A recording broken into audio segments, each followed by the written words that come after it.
โอ้เสืองามอีกแต่มื้อนี้ข้าก็คนเนาะเสือกันเนาะไปครับวันนี้ไปต้องอัดอีกบ่นี่อันอีกหัวออกอ๋อขังงวยบ่ใช้อยู่กับไผนี่เบาพี่น้องเอ้ยเข้ามามื้อนี้ก็มาแจ้งเรื่องน้ำบาดาลคือเก่าพี่น้องเอ้ยเนาะก็ตอนแรกนะว่าสิจอมื้อนี้น่ะเนาะและเกิดขอผิดพลาดก็คือฝนตกคือเก่าโดย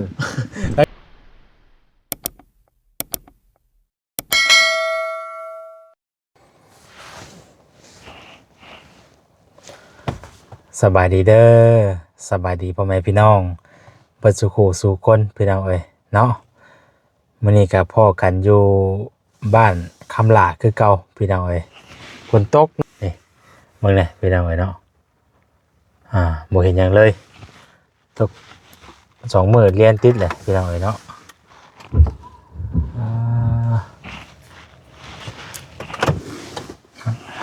ตอนนี้ก็ยังดินเป็นปล่อยๆอยู่เลยพี่น้องเอ้ยพอดีมาฮอดแล้วเนาะเดี๋ยวไปทางไหนเบิดอันนี้เคยมีสมอยอยู่ว่าสิได้เจาะน้ำมื้อนี้ก็ได้เด้อบ่ได้เจาะอีกแล้วพี่น้องเอ้ยบ่ได้ทางอีกแล้วเนาะ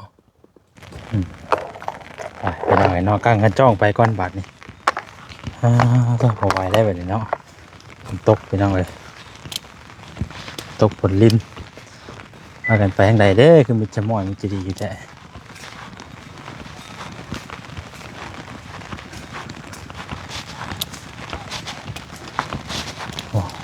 หมอคำลาอยู่กับพี่น้องเอ้ยตูกเพิ่นเนาะ โอ้ยตกฝนสาดพี่น้องเอ้ยฝากไว้อย่างก่อน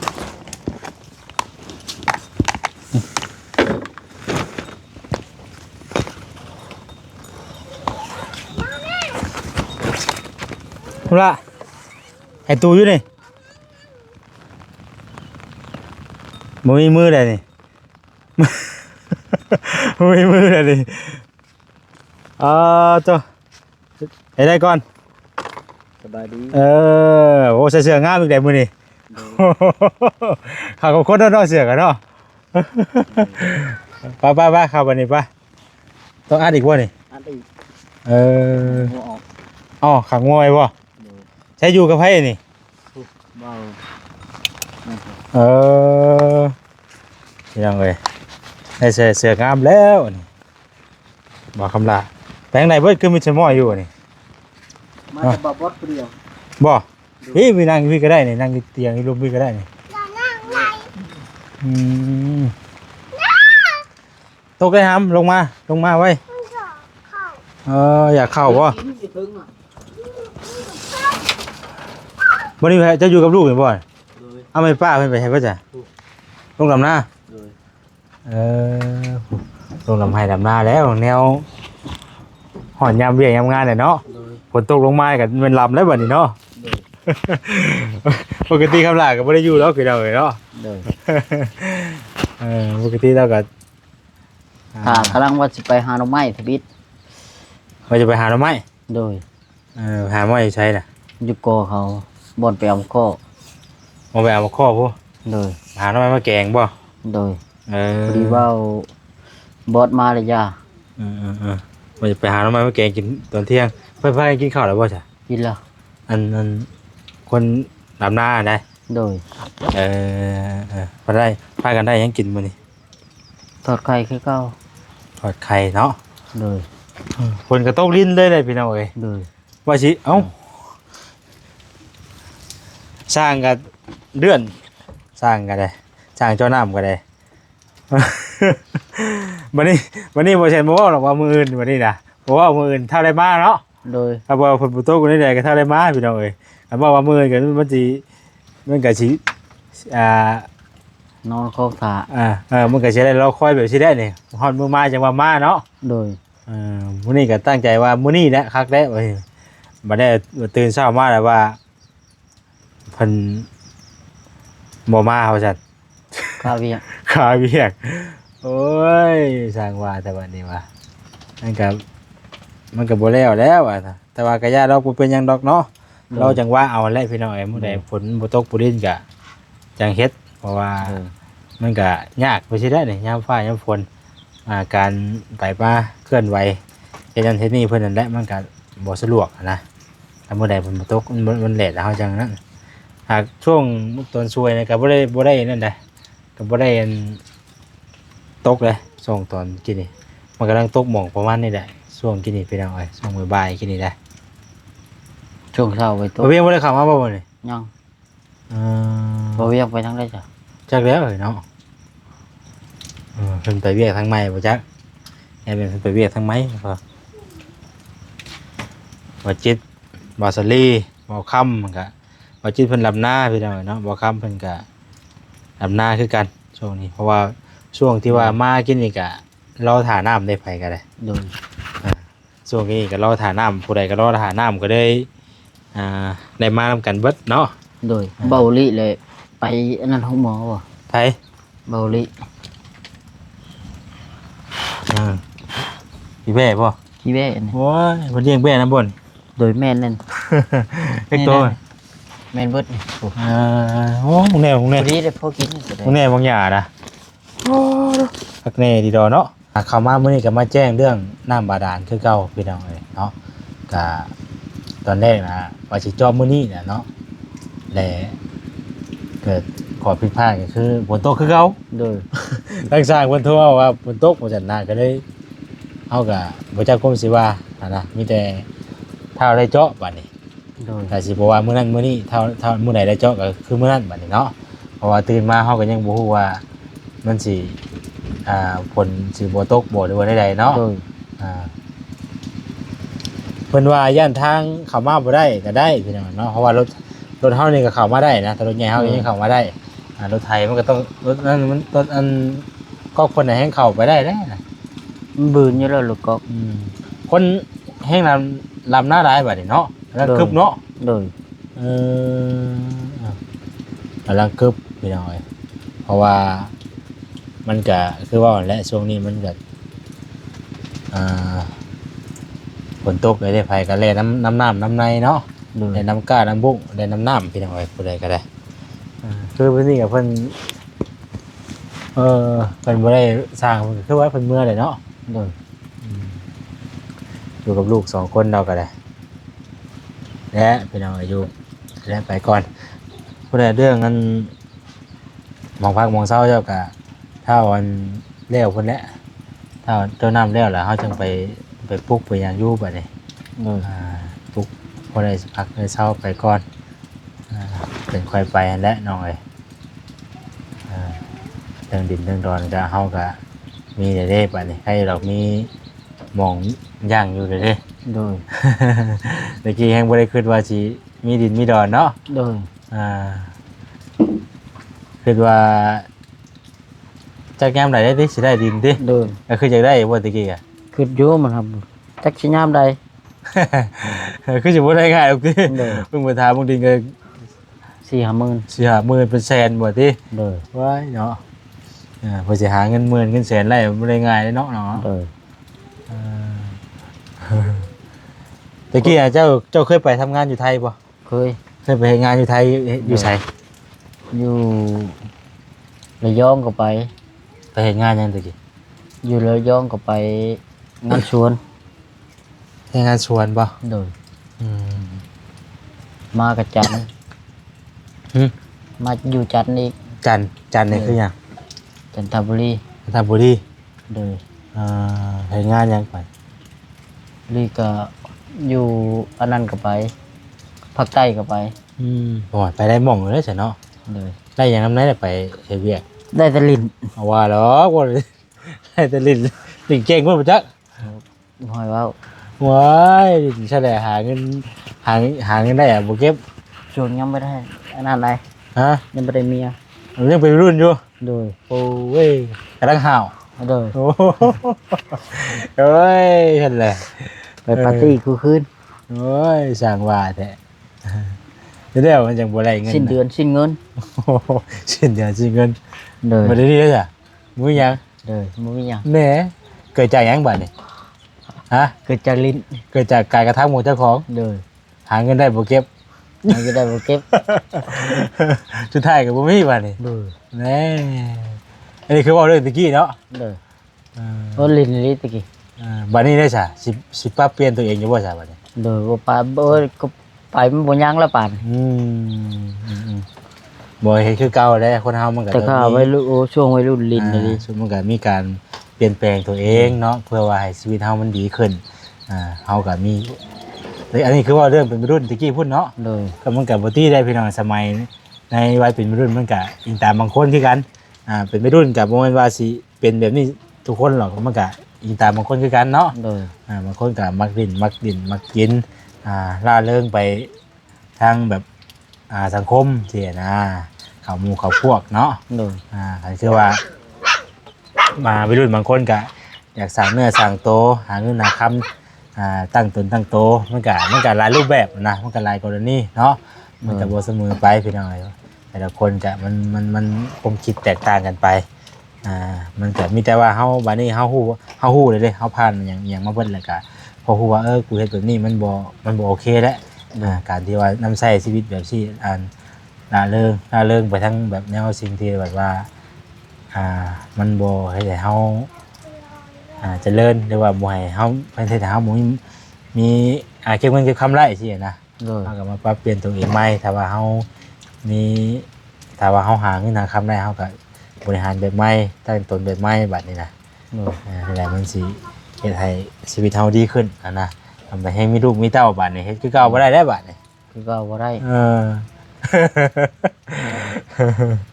ช่วงลูกยังน้อยเฮ็ดอยู่ โดยปรับตัวเองนั่นแหละปรับได้ตามสภาพมันนั่นแหละพี่น้องเอ้ยตกตลอดเลยฝนกันเนาะ โดย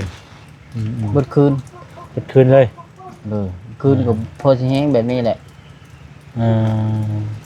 บัดคอยบัดแห้ง โอ้ยป้าเราดำหน้าใช่ไหมโลก้าบ่เคยเห็นดำหน้า โดยลูกก็ อืม ลูกก็ด โลก้าดำหน้าบ่ ำโดย ใครดอกมันบ่แหลดเนาะ โดย จะดำเป็นจะบ่ดำนะ ดำเป็นเนี่ย ไม่เป็น โดย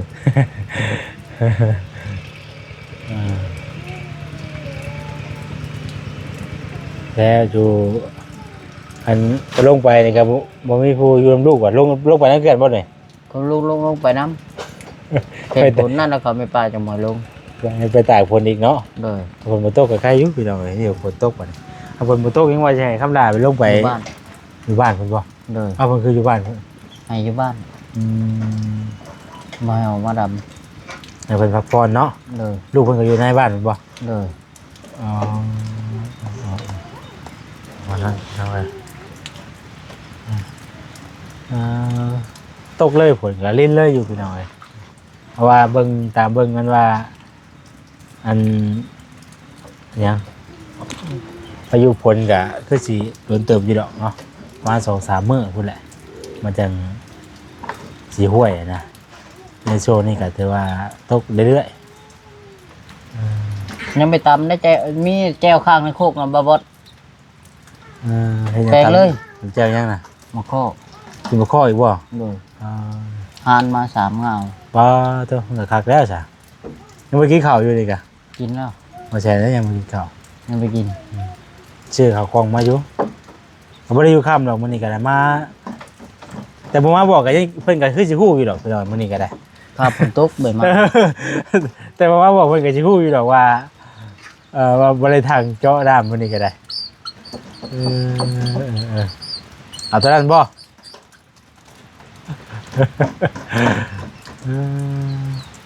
มาบอดพี่น้องเอ้ยเอามาเดี๋ยวเบิ่งทักทายแล้วก่อน องบาบดมันจิบเอวเลยว่าอยู่ เป็นโทษแล้วบัด ไป นี้ ละไม้เลยนี่บาบดเลย สบายดีมาบอสโอ้ตัว มาคาก้มบาดนึงบาบด แบ่งไผเลยเนาะ ฮะ แบ่งไผเลยเด้อ แบ่งยังน่ะ วิวแล้ว โอ้ ไปเลือกที่เหลือ เมื่อยน้ำเหลเนาะ แบ่งมาเบิ่งไฟน้ำแหน่ โอ้ พี่พี่น้อง โอ้ยช่างว่าทีนี้คือมุ้ยผู้ใดมาเลยมึง ชาวสองคนนี่แหละ เออ ไปดำหน้าป่ะ จังหวะย่านอยู่แต่ละคนพักกันล้มกันเรื่องไหนนี่ขอพักน้ำหน่อยก่อน ไอ้ล้มกัน นี่แหละเรื่องน้ำเรื่องในนี่แหล้วมันผลบ่อยู่ตกกับมันเฮ็ดบ่ได้หว่า ได้เนาะ คล้ายกันแน่กะ ไปรอแล้ว พุ่นแล้วถ้าฝนตกฝนลิ้นพุ่นแหละมันเฮ็ดหยังก็ยากได้ครับว่าฝนตกนะบ่คือดำนาได้ดำนาให้คักได้ดำ แม่อันดำหน้านี่บ่ฮ้อนเนาะ โง่คักแล้วมาฮอดตะลนแล้วบ่จ้ะ ห่างท่ายได้คลิปหนึง อืม ไปนั่งอัพ มาผู้เดียวคือกันมื้อนี้กะเงาบ่ เงาแฮงกันเงาแล้วฉันก็บ่โทรหาเจ้าแล้ว เอา จำเบิดละมีงานก็ได้หั่นน่ะ เงาไปทางไหนเด้ฝนตกบ่จ้าเพิ่นเลยบ่มา แม่น ฝนตกฝนดินเพิ่นเลยบ่มาพี่น้องเอ้ยเนาะบ่จื้อเพิ่นก็บ่ได้มามื้อนี้ก็ได้ เฮ้ยลินเล็กตะปูไอ้ ๆติดผลบ่จิตก็ได้ เพิ่นก็ดำนาแล้วเราก็บุกดำนาช่วงนี้ก็ได้ เพราะว่า มันก็ ให้มันแล้วเนาะ บุกดำนามันแล้วแล้วก็มื้อเพิ่นสิมาอยู่มื้อว่ะ มันนี่ชวนเพิ่นแล้วบ่ แม่น บ่ได้คือมาผู้เดียวมันนี่ ฮะพอสิดีก็ไปหาตึกปูตึกปลาพุ โอ้ยตายแล้ว ก็มามันก็บ่ได้เฮ็ดหยังกินได้น่ะเวียกก็มีเวียกอยู่ก็เฮ็ดบ่ได้คือ ให้เงา ตัวน้ำ ไป ตัวใน เนาะ ตัวน้ำตัวในเสร็จแล้วมันก็เฮ็ดบ่ ว่า ได้ นี่เด้ ฮะ มากับไผว่านี่ ว่านี่มาก็บ่สลีว่านี่ เออ อันนี้ก็บ่ได้อยู่ค่ำดอกข่อยก็จักหน่อยก็เมื่อแล้ว เฮ้ยถามว่าพร้อมกัน เมื่อกันกับเจ้าพุ่นแหละยังบ่ได้เมื่อไงบ่ได้มื้อนี้ดอกยังไม่ได้กินข้าวอยู่ ยังบ่ทันกินข้าวบ่ แม่น ข่อยสิชวนเจ้าแนวหนึงเดี๋ยวนี้นะ ชวนยังอ่ะ กินมะข้อ ป๋อตัวมันก็คักแล้วจ้ะก่อนสิบ่ข้อก็สิไปเอาข้าวมากินก่อน นั่นบ่ไหวเด้ ขับรถมาฮอดใส่ได้ ไปจอดป่าบ่ ได้จอดป้า กินซุปกดข้าว มึงเนี่ย ตุ้ยแห้งเดียวนี่นะ เราเฮ้ยไม่ได้เป็นนวดได้ดินะ เฮ้ยกล้ามมันง่ายครับแคนเชื่อแล้วเดี๋ยวนี้เนาะมีมวยได้บ่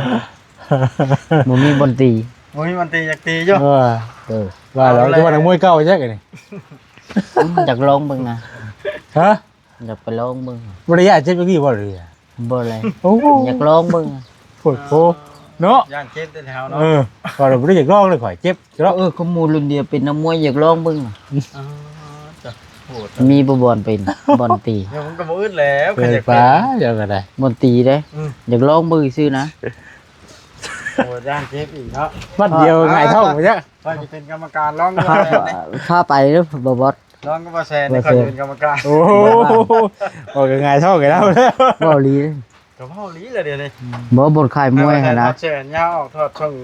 ไปลองตี ยาว กับ แล้วใส่กันเลยเอา นักมวยเขาลงเบิ่ เอา ง รับไปเลยไฟพายหนึงแล้วนะ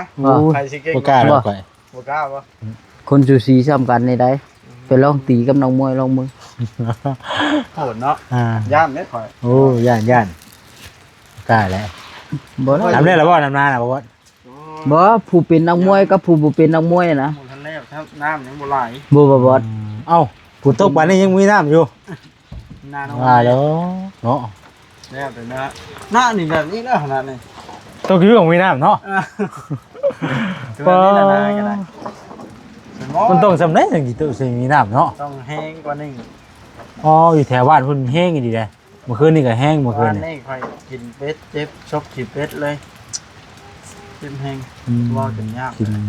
กินเป็ดบ่ว่านี่เพิ่นเนี่ยตัวเป็ดสิกินบ่ แม่นเพิ่นเลี้ยงเป็ดทั้งมาเดือนวาน คักแล้วจ้ะ มันนอนอยู่กับมันส้นแบน โอ้ยเป็นลมไรกับเพิ่นได้ดิอ่ะขนาด เพราะ นี้ ฉะนั้นเอาก้อนฉากใหญ่มาอยู่ว่ามัน เฮ้ยน่ะ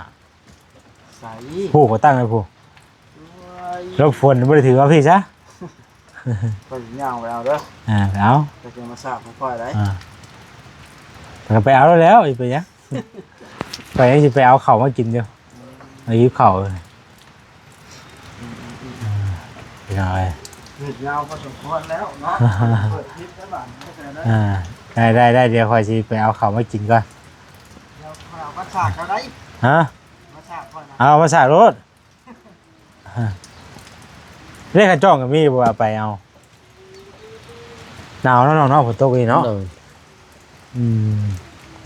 เอากับมิแต่รุ่นกันไปเบิ่งกันแล้วพี่น้องเมื่อใดเฮาได้เจาะกับมึงอย่างไรแล้วมาอัปเดตหรือว่าแจ้งพี่แจ้งน้องผู้เพิ่นติดตามเบิ่งกันแล้วจังหน่อยว่าเอ้าฮะ บ่เขา เพิ่นก็รุ่นอยู่พี่น้อง เบิด พี่น้ บ่ อง ชั้นทีมงานผู้นึงลื่นนี่จังหน่อย ไป งัว เป็นหยัง ให้กิน ฮะ หมดบ่ โอ้ยจะไปเดือตัวโตกับบ่ยังนะกันโดนึงกินนะ เรื่องว่าจะจังก็ได้เนาะแล้วบอกว่านั่นมันก็ยา มือ เนาะ เต็มร้อยก่อนจังสิไปหา อืม ไปหา มื้ ตู้ อ งัวน้ำเผาได้ ขุดบ่ ฮะ ขุดบ่ ตู้งัวน้ำเผาไปขอเอาน้ำเผา พี่น้อง ไปขอเอาอยู่น้ำพุสว่างน้ำพ่อบ่ อ่า มาน้ำมือขาวะเนี่ย ไปใส่พี่น้องเอ้ยมาไม่นะเนาะมีแต่นั่นนะเด้อคำด่าเด้อมาลมมาแอนมาบอกมาแจ้งทางคำหลานได้พี่น้องเนาะคนกะฮู้อยู่ว่าฝนตกแต่ว่าเฮาก็ได้มาบอกมาแจ้ง FC ผู้เพิ่นเบิ่งเพิ่นส้มมาแล้วเพิ่นก็ติดตามมึงอยู่เด้เพิ่นก็ว่าโอ้อยากเห็นมือจอยน้ำสินะเฮาก็ยังบ่ทันได้เจาะพี่น้องก็คือเห็นบรรยากาศนำกันนี่แหละนี่มันก็เฮ็ดบ่ได้พี่น้องเอ้ยนี่แหละเบิ่งแน่เนาะฝนตกพี่น้องเอ้ยลิ้นได้อยู่เนาะน้องเนาะ โดย เอามีแต่ว่าขอบคุญขอบคุณทางผู้รักผู้ใหญ่ใจบุญมาทุกท่านทุกคนที่เข้ามาเป็นกำลังแรงใจให้เนาะคอยติดตามคอยเบิ่งคอยชมพี่น้องเอ้ยขอให้ทุกท่านอยู่ดีมีแห้งบ่จุกหูสุขคนสำหรับคลิปนี้ก็บ่มีหยังหลายทางบ่แสนมาอัปเดตเรื่องเจ้าน้ำให้พี่น้องได้ฮู้เนาะว่ามื้อนี้บ่ได้เจาะพี่น้องเอ้ยเป็นมื้อใหม่เพิ่นแหละมื้อใดได้เจาะก็จังสิมาบอกมาแจ้งเพิ่มเติม FC อีกเทื่อนึงเนาะสำหรับวันนี้นำลาไปก่อนแล้วเด้อพี่น้องเด้อสบายดีพี่น้องเอ้ยสบายดีเด้อ